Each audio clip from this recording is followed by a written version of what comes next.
बालक क्यों हंसा। बेताल पक्षी से। चित्रकूट नगर में एक राजा रहता था। एक दिन वह शिकार खेलने जंगल में गया। घूमते घूमते वह रास्ता भूल गया और अकेला रह गया। थककर वह एक पेड़ की छाया में लेटा कि उसे एक ऋषि कन्या दिखाई दी। उसे देखकर राजा उस पर मोहित हो गया। थोड़ी देर में ऋषि स्वयं आ गए। ऋषि ने पूछा, तुम यहाँ कैसे आए हो। राजा ने कहा, मैं शिकार खेलने आया हूँ। ऋषि बोले, बेटा तुम क्यों जीवों को मारकर पाप कमाते हो। राजा ने वादा किया कि मैं अब कभी शिकार नहीं खेलूंगा। खुश होकर ऋषि ने कहा, तुम्हें जो मांगना हो मांग लो। राजा ने ऋषि कन्या मांगी और ऋषि ने खुश होकर दोनों का विवाह कर दिया। राजा जब उसे लेकर चला तो रास्ते में एक भयंकर राक्षस मिला। बोला, मैं तुम्हारी रानी को खाऊंगा।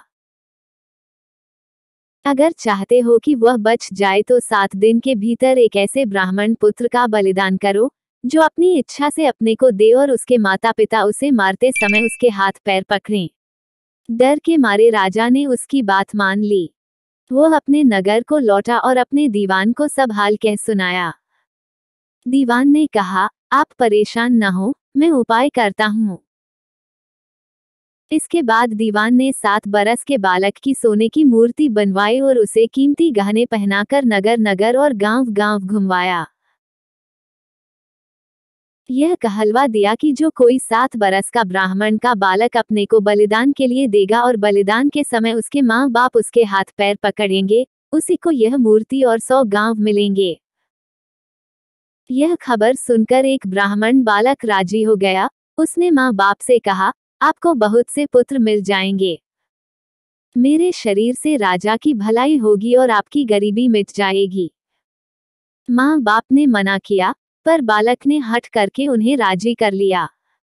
माँ बाप बालक को लेकर राजा के पास गए। राजा उन्हें लेकर राक्षस के पास गया। राक्षस के सामने माँ बाप ने बालक के हाथ पैर पकड़े और राजा उसे तलवार से मारने को हुआ। उसी समय बालक बड़े जोर से हंस पड़ा।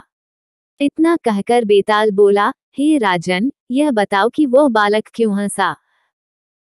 राजा ने फौरन उत्तर दिया, इसलिए कि डर के समय हर आदमी रक्षा के लिए अपने माँ बाप को पुकारता है। माता पिता न हो तो पीड़ितों की मदद राजा करता है। राजा न कर सके तो आदमी देवता को याद करता है।